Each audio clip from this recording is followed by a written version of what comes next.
Lauren had been a pediatric nurse for 11 years. She had seen exhaustion weaponize good judgment. She had watched experienced parents miss things they should have caught. She had given that exact speech to frightened families in triage rooms more times than she could count. She didn't think it would ever be her. It was a Tuesday in November. Her mother, Diane, 67 years old, retired kindergarten teacher, had driven 40 minutes to babysit 18-month-old Noah while Lauren covered a double shift. Diane had done this before, 14 times since Noah was born. She knew the schedule, the bottles, the way Noah needed the mobile turned on before he'd settle. The gray cat, Hazel, 4 years old, a rescue Lauren had brought home the year before Noah, had always been the silent third caregiver. She positioned herself between him and the stairs. She had never shown interest in anyone else in the house. Lauren left at 6:40 a.m. By 7:15, Hazel had abandoned Noah's playmat entirely. Diane noticed it first. "Your cat keeps following me," she told Lauren on the phone. "She's been under my feet since you left." Lauren laughed too. "She's just curious about you. Give her a treat." But Hazel wasn't looking for treats. She was sitting directly in front of Diane, not moving, staring up at her face with an intensity that Diane described later as uncomfortable. Not hostile, just fixed. Diane gave her a treat. Hazel ignored it. She moved to the kitchen. Hazel followed. She sat down on the couch to read. Hazel jumped up beside her, placed one paw on her leg, and did not remove it. By 9 a.m., Diane called Lauren again. Her voice was slightly different. Not alarmed, just slower. "I have a little headache," she said. "I think I slept wrong." Lauren told her where the ibuprofen was. She went back to her shift. Hazel sat at the base of the stairs and waited. At 10:30, the home camera, a small white device mounted above the living room bookshelf, caught something Lauren would watch 11 times before she fully understood it. Hazel walked from the bottom of the stairs to the kitchen doorway, then back, then to the stairs, then to the kitchen. The same path, over and over, not pacing, purposeful. Each time she reached the kitchen, she stopped, turned, looked toward Diane. Noah was in his playpen 6 feet away, awake, occupied with a stacking toy. His primary caregiver was ignoring him entirely. Lauren didn't see the footage until much later. At 10:47, Diane sat down in the kitchen chair and did not get up. Noah's bottle was due at 11. By 11:15, Noah was crying. The cry went unanswered. Lauren's phone was in her locker. She was in a sterile procedure. Her husband, Marcus, was in a meeting 90 miles away. Hazel walked to the playpen, sat beside it, did not leave. She sat there for 22 minutes. Marcus saw the missed calls at 11:44. 3 from the home camera alert app, 1 voicemail from Diane left at 10:52. That said only, "I think I need to sit for a minute." Her words were slightly slurred. The message was 23 seconds long. She did not say goodbye before hanging up. He called Lauren.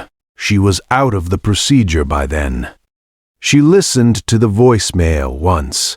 She called 911 before she called her mother back. She knew the sound.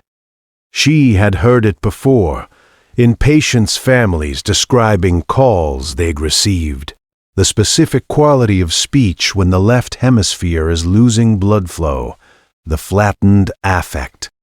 The pause in the wrong place, she had heard it in strangers' voices. She had not recognized it in her mother's. If you've ever dismissed a single call because you thought someone was just tired, stay with this. Because Lauren was a pediatric nurse with 11 years of clinical experience, and she almost let this go.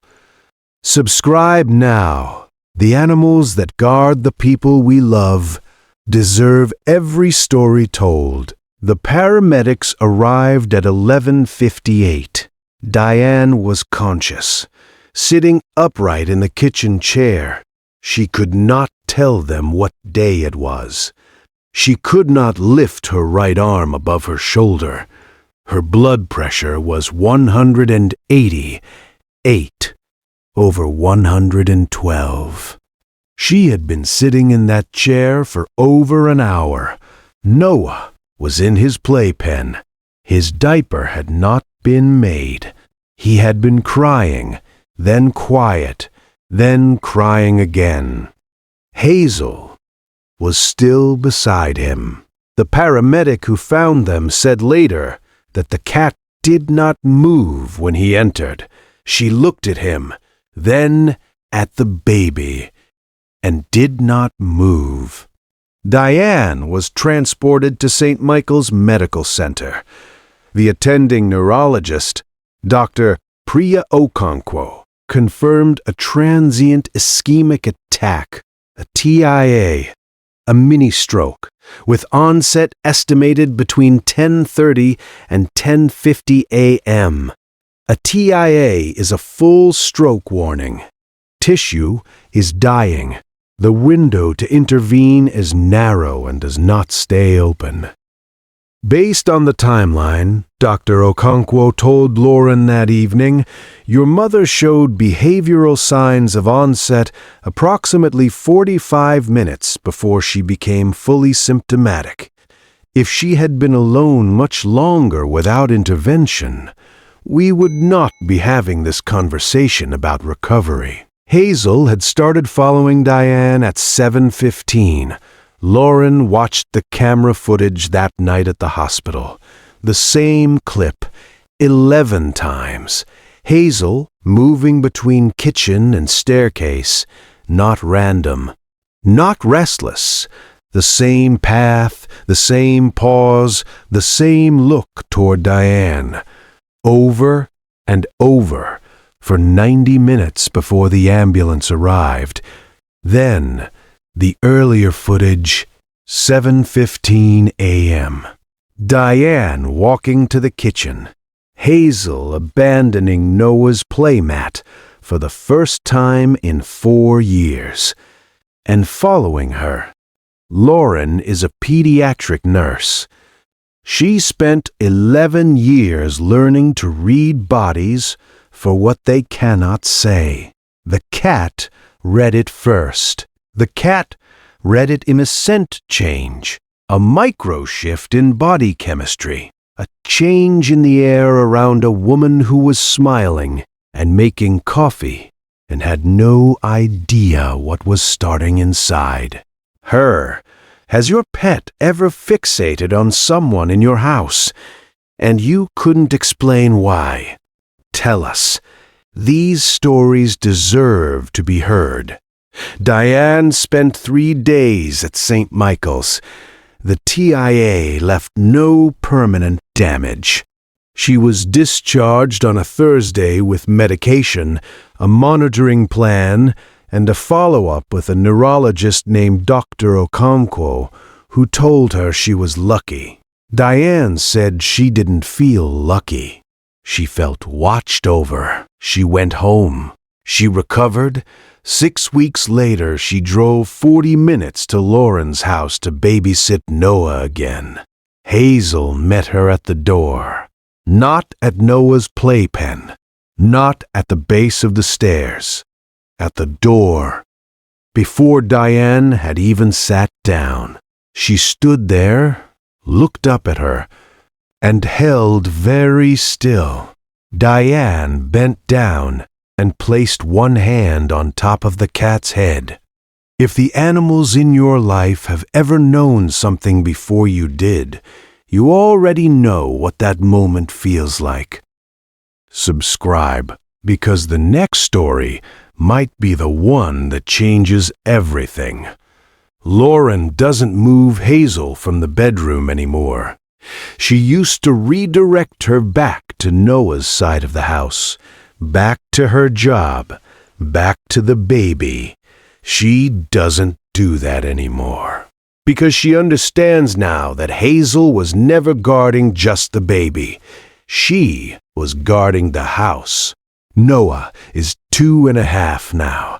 He has a new habit of walking up to Hazel, placing both small hands on her back and leaning his full weight into her fur while he watches cartoons.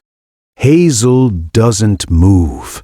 She never moves, and somewhere in that, in the weight of a 2-year-old leaning into a gray cat on a Tuesday morning, Lauren keeps watching the door.